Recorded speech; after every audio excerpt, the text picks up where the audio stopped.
My husband didn't come to my mom's funeral and gave away her jewelry box at a garage sale. He bragged, "Some idiot paid me $12 for that junk."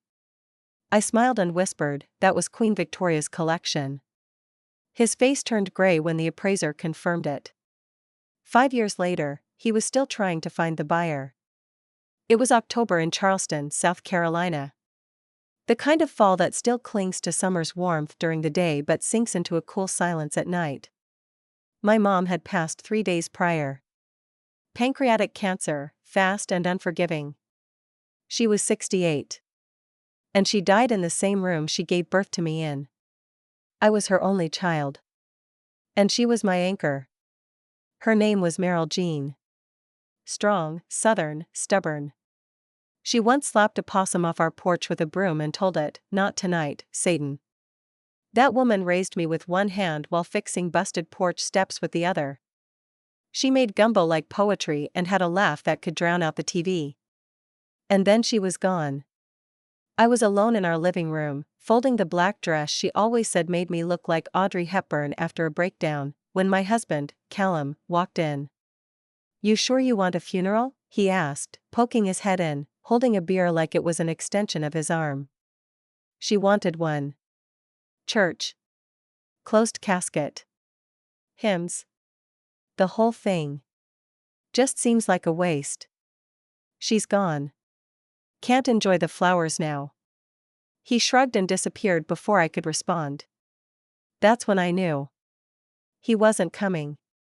Callum and I met in Raleigh, North Carolina, when I was 29. He was tall, charming, wore cologne-like confidence, and had a smile that convinced you he actually listened. He worked in finance. The kind of guy who always knew a guy. We dated for 2 years before getting married. Looking back, I should have known. He forgot our first anniversary. Called my best friend, Louisa, Laura for the first 6 months. And when my dad passed away in 2017, Callum told me I was too emotional because I cried during the eulogy. But you don't always see the cracks when you're in the house. The morning of Mom's funeral, I got ready alone. Louisa came over to pick me up. She was wearing a navy blazer and flats and had brought coffee. I walked out with trembling hands and a purse full of tissues. "Callum?" "Still in bed." He grunted when I kissed his cheek goodbye. The service was beautiful. Pastor Miller spoke about Meryl's heart and her hands. The way she'd fed half the neighborhood growing up. How she had a Bible full of receipts, recipes, and handwritten prayers for people who didn't even know she prayed for them. Afterward, at the church hall, people brought pies and hugs. Louisa kept refilling my sweet tea. My mother's neighbor, Mrs. Redford, pressed a note into my hand. "Your mama wanted you to have this." It was a key. Old, rusted. When I got home that night, I went into the garage to look for the cedar jewelry box. The one Mama had always said, "Don't ever let anyone sell this. It's got stories inside." But the shelf where it had sat for 20 years was empty. I found Callum in the driveway the next day. Shirtless, sunburnt, drinking a Michelob, surrounded by folding tables and mismatched junk. "You sold Mom's box?" I asked, blinking hard. He didn't even look up. "That old thing? Some idiot gave me $12 for it. Thought he was stealing treasure." Huh. I didn't speak. Just stood there. That box had once belonged to my great-great-grandmother. It had traveled from England to Mississippi and then to Charleston. Mama said it had pieces from Queen Victoria's estate, passed down through marriage. I smiled. But not out of joy. "I hope you kept the receipt," I said softly. "That was Queen Victoria's collection." His smirk faltered. "What?"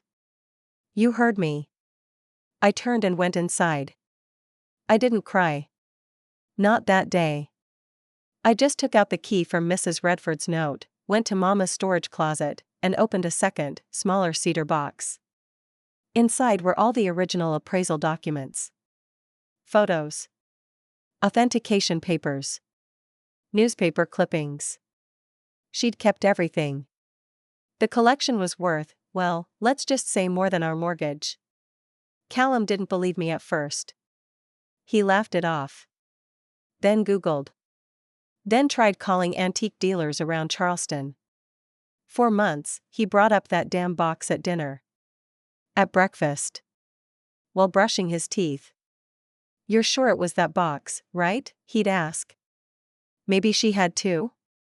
I let him spiral. One night, I came home to find him scrolling eBay listings. Zooming into blurry photos. Desperate. Eventually, he found an appraiser in Savannah who confirmed the documents and photographs. Said it was one of the rarest preserved examples of Victorian private collection jewelry. He asked if I still had the pieces. I told him no. "My husband gave it away for $12, I said. The man just blinked. Well, I hope he kept the guy's number. The marriage didn't die overnight. But the cracks? They split fast after that. I started noticing other things. How Callum always logged out of his email when I walked by. How he suddenly had conferences in Charlotte but came home smelling like motel shampoo. He'd leave bills unpaid, then ask me for money just to float us until next Friday. Once, I found a receipt for a dinner for two at a steakhouse in Asheville. On a weekend I was in New Orleans for a conference. He said it was a client dinner. But the signature on the receipt was suspiciously feminine. I started writing everything down. Receipts. Conversations. Screenshots. But here's the twist, I didn't blow up. I didn't scream. I didn't throw a wine glass across the kitchen like in the movies. I played it slow. I hired a lawyer. Quietly. I opened a separate account. Shifted my payroll deposit. Transferred the house deed, thanks to an inheritance clause from my mother, into my name alone. He hadn't read the fine print when we refinanced. When I finally served him the papers, he was in boxers, eating leftover pizza, watching a documentary about gold mining. He didn't look surprised. Just annoyed. "This about the damn jewelry box?" he muttered. "No," I said. "This is about everything." The divorce proceedings started out civil. At least, that's what Callum kept telling his lawyer. "She's just being emotional," he said, like I was a weather pattern passing over his weekend plans. He thought I'd calm down, like I always had.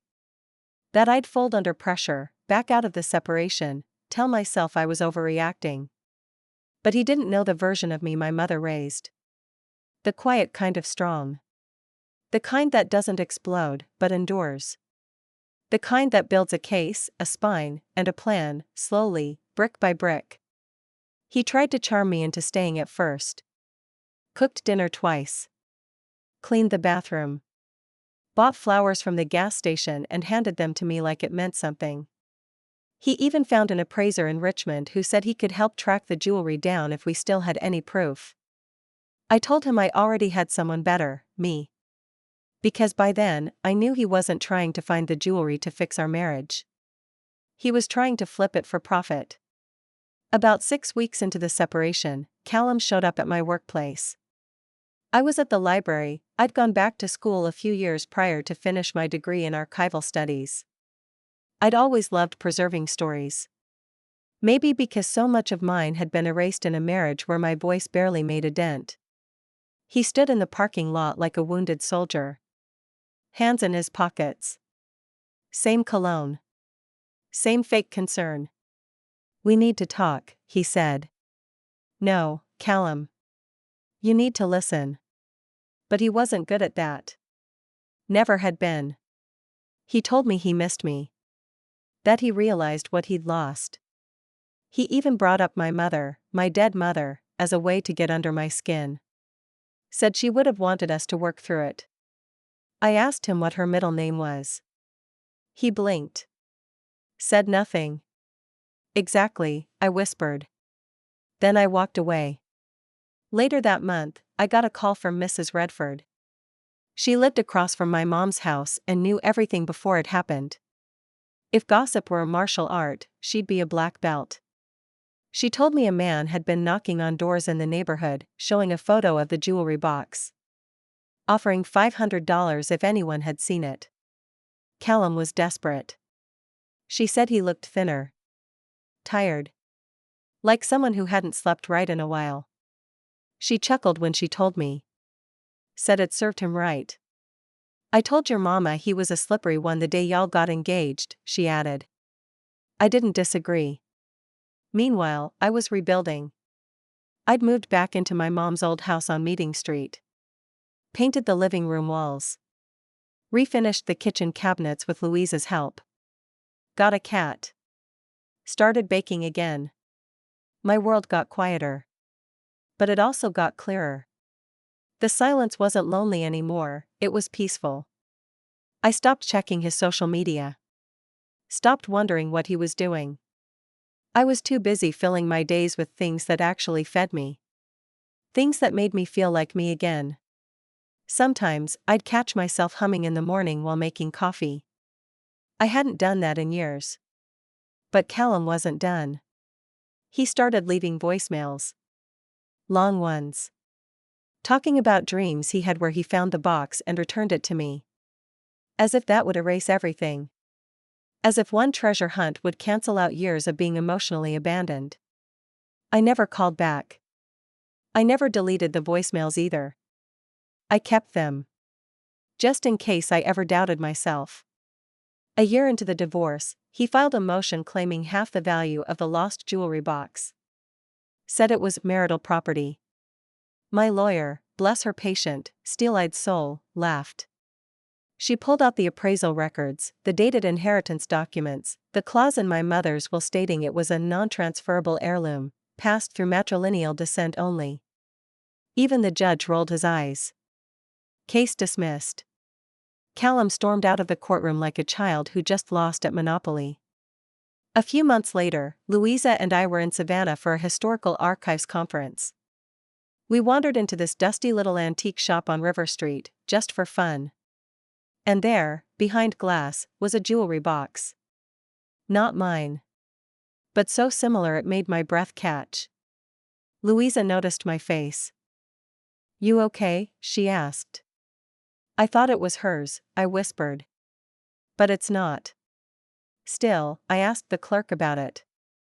He said it came in about a year ago from some guy in Charleston looking to offload a bunch of stuff in a hurry. Callum. It had to be. But this wasn't the one. I thanked him and walked out. My chest was tight, but not from grief. From clarity. That box had always been a symbol. Of what we carry from those who loved us. Of history, family, inheritance. Callum never understood that. To him, it was just dollar signs.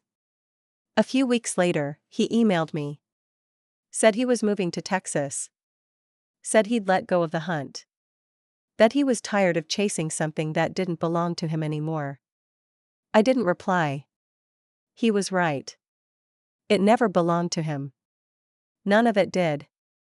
Months turned into years. The dust settled, but the echoes of everything lingered. Callum was gone from my daily life, but not entirely gone. People like him have a way of leaving residue, his habits, his phrases, the little things he took for granted, they'd creep into my thoughts at the oddest times.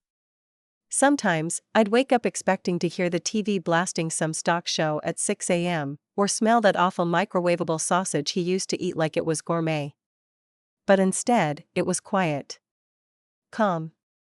I had learned how to fall in love with my own company. The hardest part wasn't losing him. It was learning how much of myself I'd given away in small, quiet pieces over the years. And now, I was slowly collecting them again. I was 2 years into living in my mom's house full-time when I finally went through her attic. I'd been putting it off. Something about opening the boxes she packed decades ago felt like disturbing a museum. But it was time. I found her wedding dress. My baby shoes.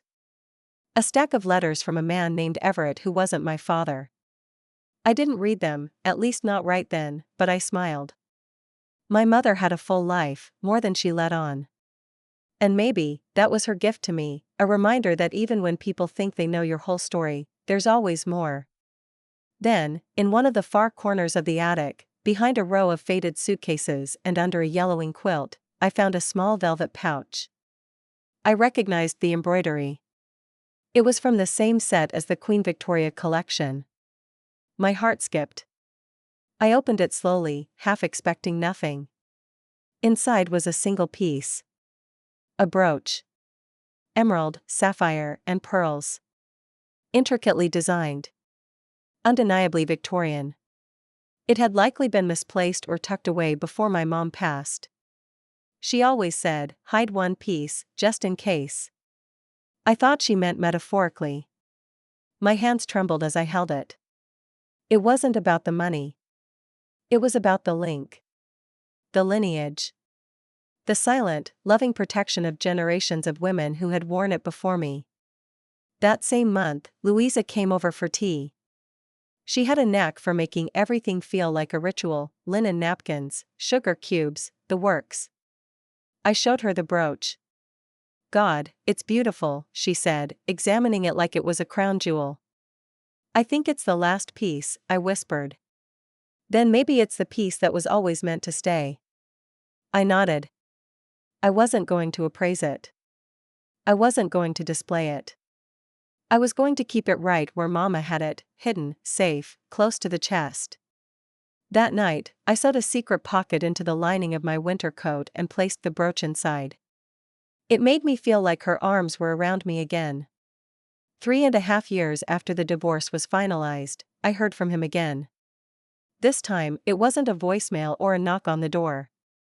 It was a letter. Handwritten. Not in his handwriting. It was from his sister, Meredith. She and I had been close once, before things got bad. We used to go antique shopping together and laugh about how Callum didn't know the difference between Art Deco and art garbage. The letter was simple.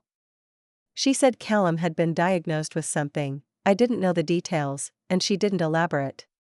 But he'd moved back to the Carolinas. Was living in a small rented place near Asheville. Alone. And still searching. She said he still carried a folded-up photo of the jewelry box in his wallet. That he'd become obsessed. That sometimes he talked about it like it was the only thing that could make things right again. She said he asked about me.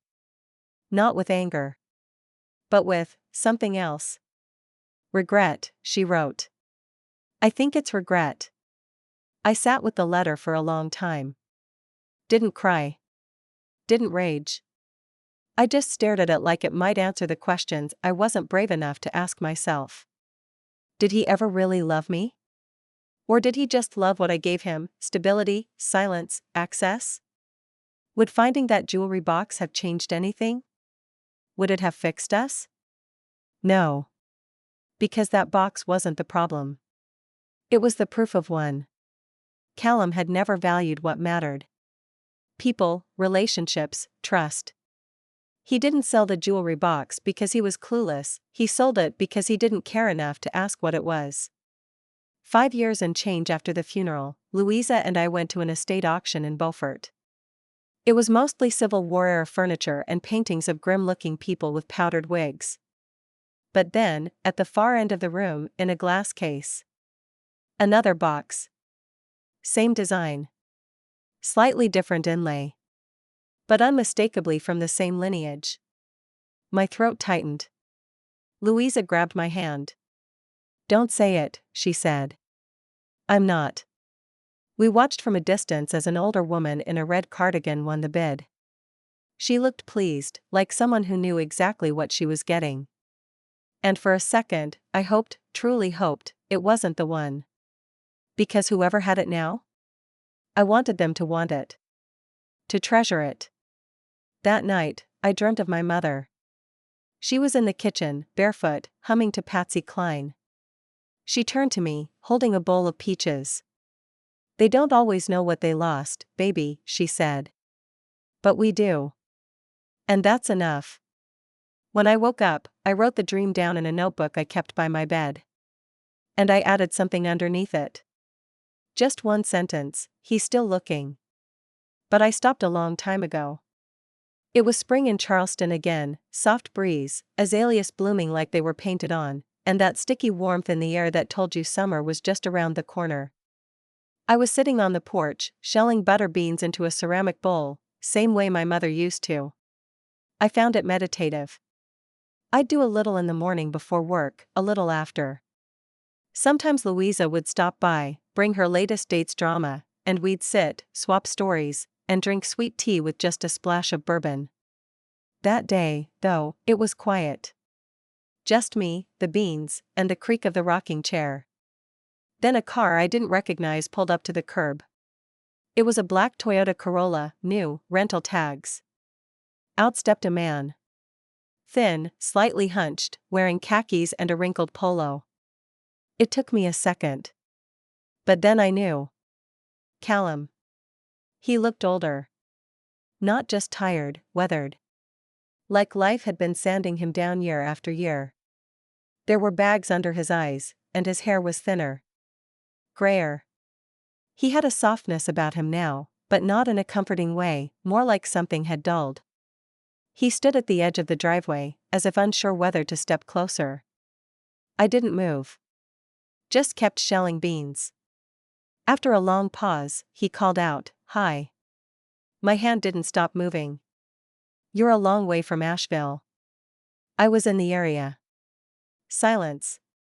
He walked a few steps closer, then paused again. "I'm not here to cause trouble.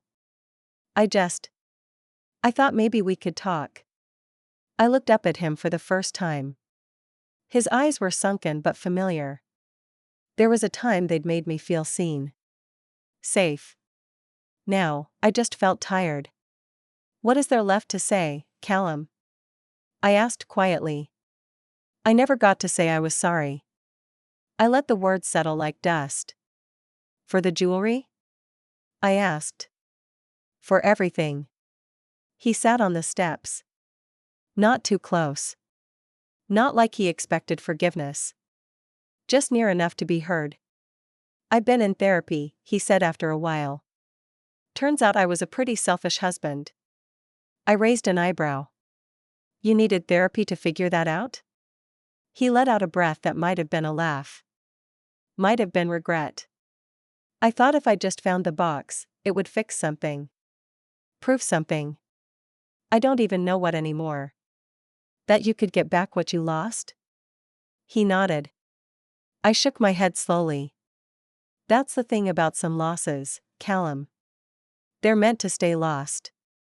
He didn't argue. Didn't defend himself. That was new. The Callum I remembered would have tried to reframe the past, polish his words like coins in his pocket. But this one just nodded, silent. After a while, I said, "You want some tea?" He looked up, surprised. "I'm not inviting you in," I clarified. "But I have some cold in the fridge. You can have a glass on the porch." He accepted. Quietly. I went in, poured 2 glasses, heavy on the lemon, light on the sugar. Just the way Mama used to make it when she was tired of people asking for sweetness she didn't feel like giving. We sat in silence for a while. The porch creaked. The neighbor's sprinkler hissed and clicked. Then he spoke. "I saw a box. In Tennessee. Looked like the one I sold." I offered the woman $2,000. She laughed in my face. I didn't react. "Guess she knew what she had," he added. "More than you ever did," I said without malice. Just truth. The sun was dipping lower, casting long shadows on the porch. He finished his tea and stood. "I won't bother you again," he said. "I just needed to say sorry. In person." I gave a slow nod. Didn't say goodbye. Didn't say anything. He walked to the car, hesitated, then opened the door. Just before he got in, he turned. "That brooch, the one I missed in the attic. I hope you kept it." I didn't answer. He smiled, sad and small. "Yeah. I figured." Then he left. That night, I pulled the coat from my closet. The one with the secret pocket. I reached in and felt the brooch's cold, comforting weight. I didn't take it out. Just held it there in my palm, standing barefoot in the dark hallway. It didn't shine like it used to. Or maybe my eyes had changed. But it still meant the same thing. Inheritance. Strength. A story passed down not in words, but in choices. Mama always said, you can tell who someone is by what they do when no one's looking. Callum had failed that test every time. But me? I was still here. Still choosing the quiet way. Still building something out of what he tried to sell off. And I wasn't done yet. A week passed after Callum's porch visit. I didn't hear from him again. True to his word, he kept his distance, and for the first time in years, I wasn't bracing myself for the next unexpected message, the next empty apology. But he'd left something behind without realizing it. That tiny, fragile piece of regret. And regret, when it finally settles in someone like Callum, it festers. I didn't want to hurt him. I wanted him to feel something better, the weight of understanding. That slow, satisfying justice, not with screaming or slashed tires or sugar in his gas tank. No. Something more elegant. Something he'd never forget. And I knew exactly how to deliver it. It started with a listing. An anonymous ad on a niche collectors forum. Old world jewelry enthusiasts, mostly British, mostly serious. I used a pseudonym, Heritage Seeker 19. The ad was simple. A photo, not of the original jewelry box, but of the brooch. Lit softly, described plainly. No mention of provenance. No bait. I wrote, seeking knowledge about this item. Found in a relative's estate. Hoping to trace its history. Willing to share family documents to a serious party. Within 24 hours, I had over 30 messages. One stood out. A woman named Julia from London. She recognized the pattern of the brooch immediately, said she'd been studying Queen Victoria's personal jeweler, and this was a match. She wasn't interested in buying. She wanted to know. She wanted to protect. We exchanged emails for weeks. I sent her scans of the documents my mother had kept, the appraisals, the letters, even the original monogrammed inventory list from the 1800s. Julia was stunned. You have no idea how rare this is, she wrote. I told her, actually, I did. And that's when the idea came. The real act of revenge. The kind that stitched history back together and left Callum standing outside of it. I packed the brooch, carefully, delicately, wrapped in velvet, sealed in a wooden box I bought from a local artisan. I included a letter. To the next woman who understands the value of what she's been given. May this piece live a quieter, safer life in your hands than it ever could in his. I mailed it to Julia in London. I didn't sell it. I donated it. On one condition, she placed it in the Royal Historical Jewelry Archives under one name, my mother's. Meryl Jean Calhoun. Daughter of the South. Keeper of legacy. And now, forever linked to a piece of royal history Callum would never get near again. Julia agreed. 2 months later, a small plaque was installed beside the brooch in a glass case at the archive in Kensington. Julia sent me a photo. The caption read, on loan from the Calhoun Estate, Charleston, South Carolina.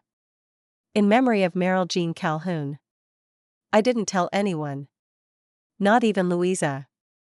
Until one day, over brunch, she asked, whatever happened to that brooch? I smiled into my mimosa. Safe. Where it belongs. Now here's where the revenge really hit. A year after that listing went live, Callum sent one last email. Subject, did you ever find out what it was worth? I stared at it for a full minute before I replied. Just a sentence. It's priceless. No signature. No follow-up. He never responded. But 2 weeks later, I heard from Meredith again. She sent me a photo. It was a screenshot of a travel itinerary. Callum had booked a flight to London. No return.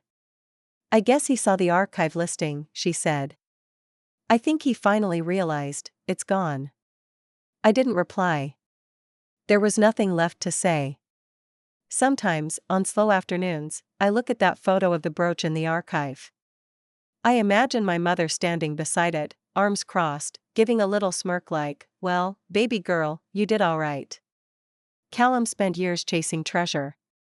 But in the end, I was the one who held the map. And I gave it away, not to hurt him, not to spite him, but because I wanted something better, a legacy that couldn't be bought, sold, or taken for $12 in a driveway. A legacy he couldn't touch.